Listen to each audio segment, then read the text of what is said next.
llamo Joan Boluda, soy consultor de marketing online y me dedico sobre todo a dar formación, cursos y después consultoría de todo lo que se refiere al mundo de marketing online. Me despierto muy pronto, a las 4:30 de la mañana cada día, y lo que hago es grabar mi podcast. Boluda.com es una plataforma de cursos de marketing online. Nothing's ever what we expect, but they keep asking where I go next. All we're chasing is a sunset. Get my mind on you. Doesn't matter where we are. Doesn't matter where we are. Doesn't matter, no.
Cause you're a sky full of stars.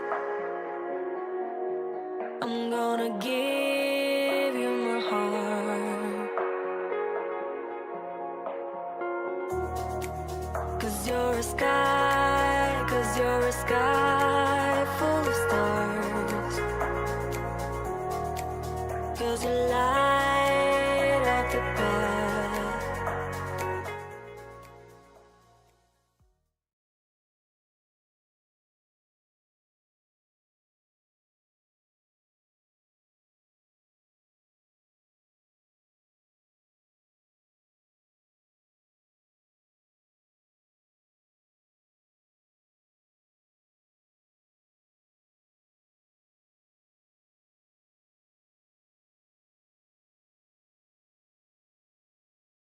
Hands.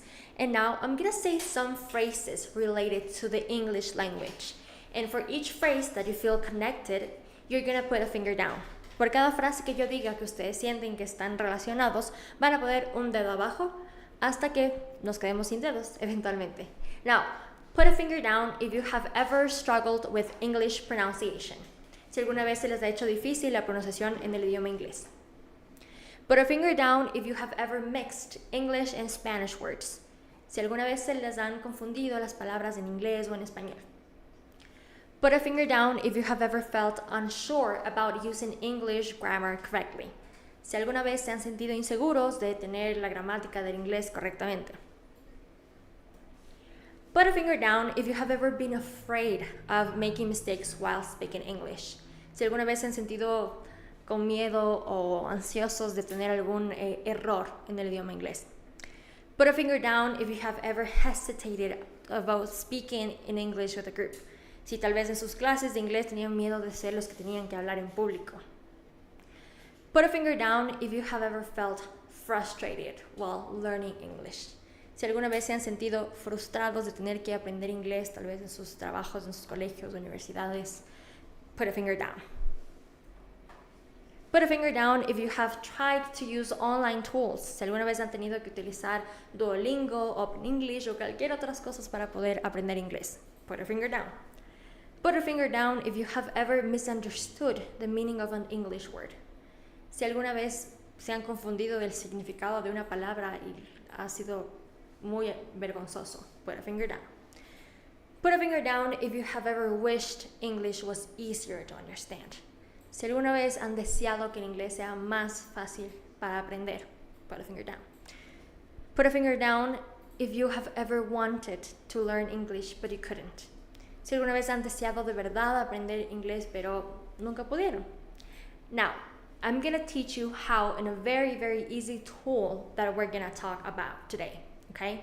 Hoy les voy a enseñar un truco y una herramienta clave que les va a cambiar la manera de hablar inglés ahora y para siempre. But first, I want you to understand something. This right here is a brain. I know that it doesn't look like a brain because my drawing skills are awful, but a brain is like a sponge. That's a sponge. And our brains are made for absorbing information. But when we were kids, our brains worked better to absorb information than now that we're like 20, 30, 40, 50 years old. It's a little more difficult to absorb the same amount of information. So, si nuestros cerebros son como una esponja, debemos alimentarles de información para que lo absorban. But now that we were kids, right? You see kids learning all these new things with AI, technology, internet, they have everything. But when we were little kids, we just had this, a board and someone teaching. But now, I want you to understand that even if you are 40, 50, 60 years old, you can start learning English. But I see why. There's something that I see most of my students or the people that I know that they struggle with.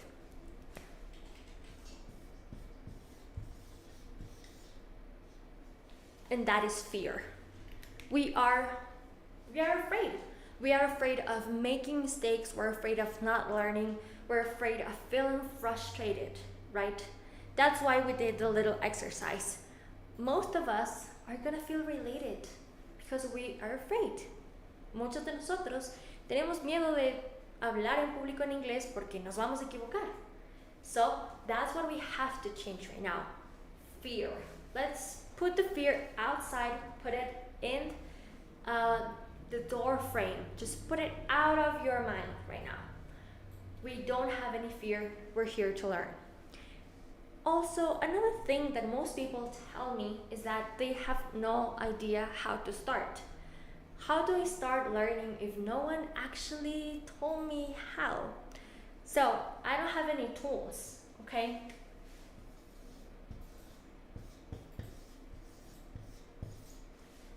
I don't have any tools and I'm afraid. I am not going to learn English at my 50 years old because I am afraid and I don't have any tools. That is about to change. Muchos de nosotros no empezamos o no continuamos con el inglés porque tenemos miedo o porque no tenemos las herramientas necesarias. Pero les voy a mostrar una muy, muy buena.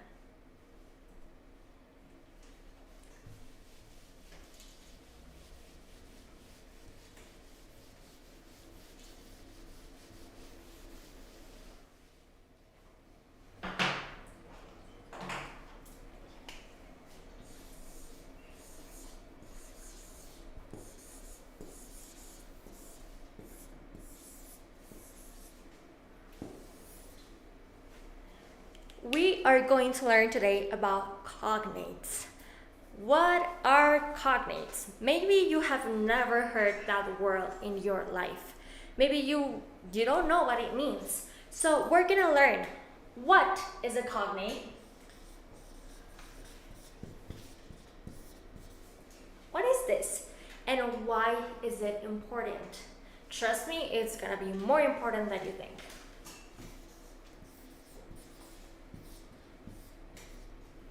Okay, so what is a cognate? A cognate is a word that goes in Spanish and English, right? So it's a pair of words that have the same meaning both in Spanish and in English. They look the same, they sound very similar, they have the same meaning. But why is this important for us? Los cognados son palabras que se escuchan similar, se leen similar y tienen el mismo significado en español y en inglés. Now, this is a gem. These are like magic words. Words that we can feel and we can use in all our lives. Day to day, starting today, you can learn cognates and you can make them more interesting and more part of who you are as a person and in your journey as an English speaker. Now, these words are magic, okay? These words have so many uses. This is a great tool. So imagine if a word had like a price, right? This would be like a gem.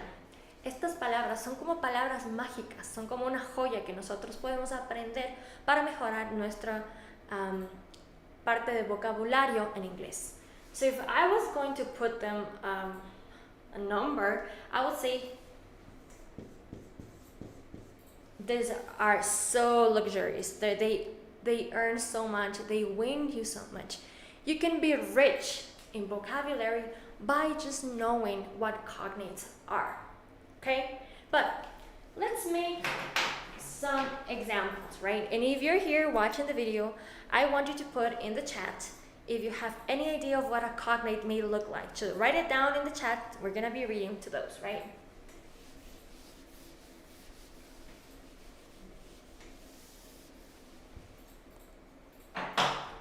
Now, let's make a division. We're going to divide a little bit of the screen, and I'm going to show you words in English, okay?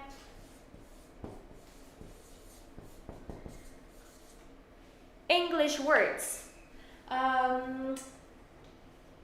Let's think about where you go out to eat when you have money and someone just paid you your salary. You're going to go to a restaurant, right?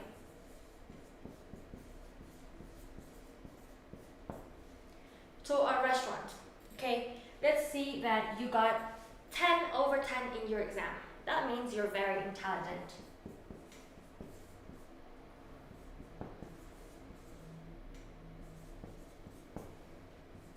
Let's say that you just made the wild decision of your life. That was so radical. That was so radical. But now, if I tell you that these words in Spanish look very similar, you're not going to believe it. Now, if you know a little bit of Spanish, which I think you do, let's see. How to say restaurant in Spanish? Well, yes.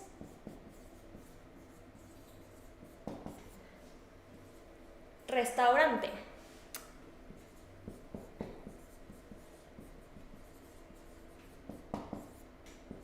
Inteligente.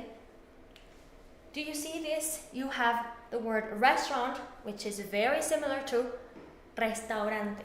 Now, what is changing this?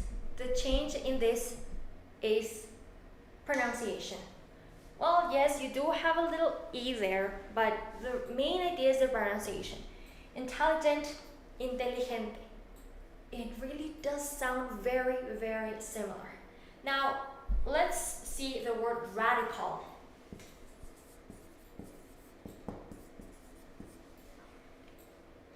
For me, they're exactly the same.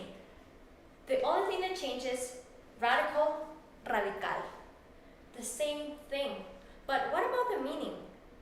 Well, it is the same. It is exactly the same thing, radical in English and radical in Spanish. The meaning, the idea is the same.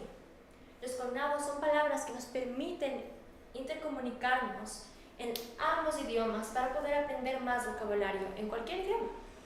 We have another one that I really, really like is one of my favorite animals. And I'm pretty sure you know which one it is.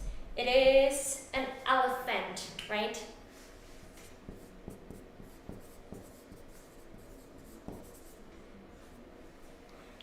We have elephant and elefante. It's similar, yes. It looks a little different, yes. But just learning these keywords can help you become a better English speaker. I like to think that cognates are like twins. Los cognados son como gemelos. They look very similar. They're completely different people, English, Spanish, but they share that it look the same, right? Just imagine how these words could be used in your day-to-day. Have you ever gone to a restaurant? Probably. You already know this word in English. So if before you didn't know anything, now you know 4 words. Now, how do we identify them? Okay?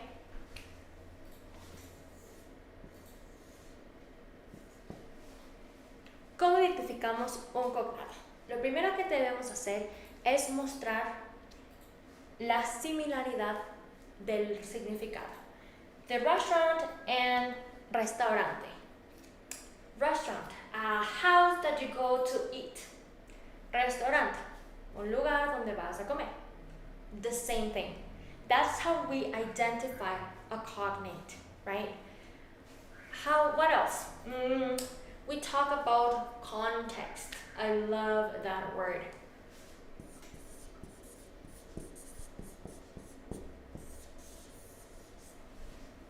These words are generally in the same context. The context here is that we're going to the savannah in Africa and we see a big animal that is great and has a big thing on their side of their face. Well, for me, that's an elephant. For you, elefante. It's the same thing, right? Even the word context is a cognate. Context, contexto. The same thing, right? Now, how do we remember them? Now we know what cognates are, and how do we remember them? Something that I tell you is going to be a life-changing thing is imagination. Si les puedo dar un consejo para que se puedan recordar palabras de vocabulario como estas, es la imaginación. Imagine the words that you are seeing. Imagine someone intelligent. If I think about someone intelligent, the first person that comes to my mind is my brother. So I see his face there, and that is my imagination working, right? If I tell you, remember the word elephant, I'm going to imagine an elephant. These are easy words. Let's use other words. For example, the word hospital in English, hospital. The word, what you use every day. Telephone, teléfono. When you see something that's very, very bright, it says brilliant. In Spanish, brillante. The same thing goes with so many words. Right now, let's try it. Ahora quiero que vean alrededor de ustedes. Donde están, probablemente van a encontrar más de 1, 2, 3 o hasta 10 cognados cerca de ustedes. And that is the magic of cognates. These words are around us all the time. And we can learn so many new vocabulary by just relating and not being afraid of the language, but actually embracing what it feels like, right? What if your team, right? I love Liga de Quito. I'm liguista. So if Liga de Quito is playing against other teams and they win, for me, that's a victory. For Spanish speakers, that would be victoria. Same thing, victory in victoria. They sound very, very similar. Now, you probably already know these words. You just didn't know that their name was cognates. But right now, I have to stop because we need to be cautious. En este momento vamos a parar porque debemos darnos cuenta del peligro. And why do I mean that we have to be cautious? Because we have something called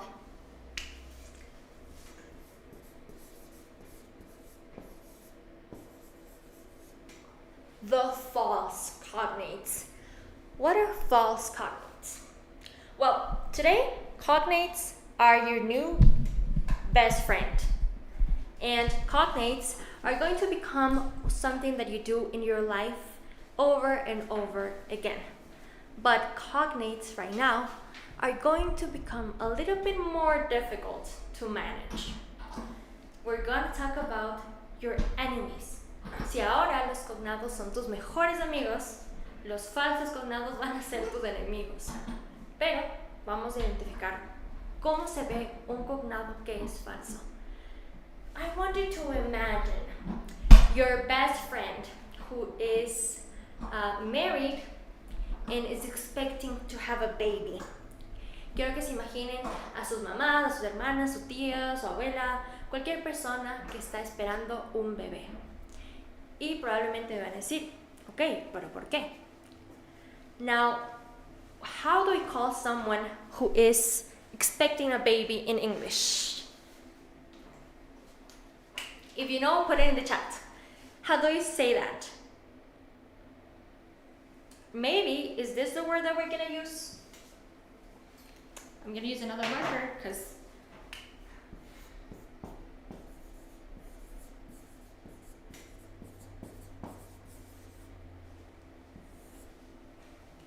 I am so happy, I'm waiting for a baby, I am embarrassed. Estoy muy feliz, estoy esperando un bebé. Estoy embarazada. No. Embarrassed is not embarazada. That is something that I see everybody saying, and that's not how you say it. We know that when someone is having a baby, expecting a baby, we call them pregnant. Pregnant. But you told me that a cognate is this. Pero les acabo de decir que los cognados suenan súper parecidos. Embarazada, embarrassed, como que lo mismo. No. That's why they're called false cognates. They're fake, son falsos. That's why we have to be very, very aware of these false cognates. So, if embarrassed is not pregnant, what is embarrassed? Embarrassed?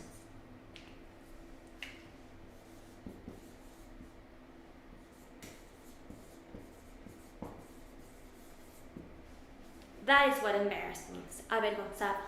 So if someone tells you, I'm super happy, I'm embarrassed, probably not using the right word. Si alguien les dice, estoy muy feliz, estoy avergonzado, como que no tiene sentido. Remember that little word I told you I love?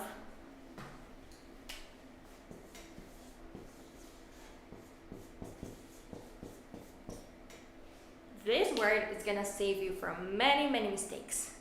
Being aware that you have to be in one context is gonna change your life.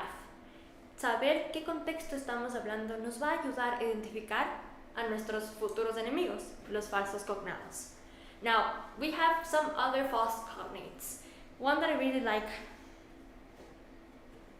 is understanding, right? That we can use this, and something that I love. What if you say this? I'm so happy, I'm embarrassed. That's okay. Because you are supposed to make mistakes. Mistakes are fine. You should make mistakes. ¿Qué pasa si nos equivocamos y decimos esto y bueno, ya nos jalamos y alguien que sí entiende inglés nos queda viendo así como Eso está bien. Cometer errores es parte del proceso de aprendizaje y deberíamos querer que los errores ocurran para mejorar. So, now we know that these false cognates are around us. But let me tell you one very, very good news. These are not as much, okay? So let's say that I have about, 20 false cognates in all English. I don't know, I'm inventing here. In English and Spanish. But in total, in English and Spanish, we have thousands of cognates. False cognates are a very small amount. The real ones are a lot. Y una muy buena noticia es que los falsos cognados son muy poquitos en ambos idiomas. Pero los cognados reales son muchísimos y esos son los que debemos aprender. Now, we're going to have a little review because we're coming to the end of this presentation. Let's review. We talked about how our brains work. Hablamos sobre nuestro cerebro y cómo funciona como una esponja y cómo deberíamos alimentar. Our brains, yes, are a little bit more slow, okay, to learn because we're adults. The brain plasticity doesn't work as better as when we were 5 years old. But that doesn't mean that you can't learn. No significa que ahora a los 50, 60, 40, 35, 22 no puedes empezar a aprender a hablar inglés. Eso es una mentira. You can start to learn English anytime in your life. You should start now that you know how to identify cognates.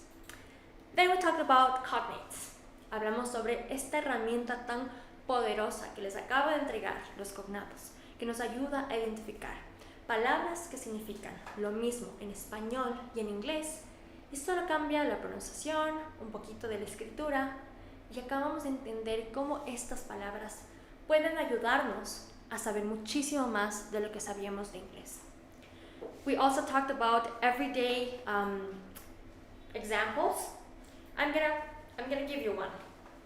I saw right here in Quito someone painting on a wall, right? If you know what's that called, write it in the chat. Imagine someone painting on a wall with those sprays or paints. And if you know what that means, that is called, what? Yes, a mural, right? A painting, a big painting on a wall is called a mural. And how do you say that in Spanish? Mural. I love this example because we can see how the languages connect. They both have some Germanic language, some Latin roots. And the word mural, I'm gonna erase this part.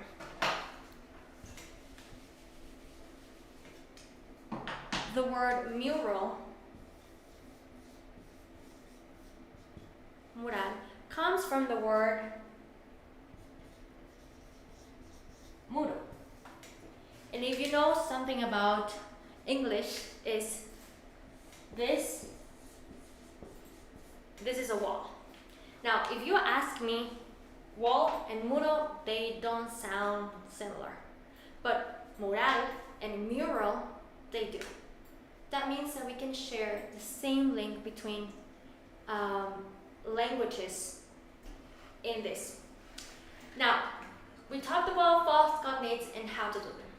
What do I want you to do right now? I want you to learn. I want you to be more creative. I want you to explore a little bit more. We're coming to an end here. So remember that it's always a learning opportunity. You're always going to learn a little bit more.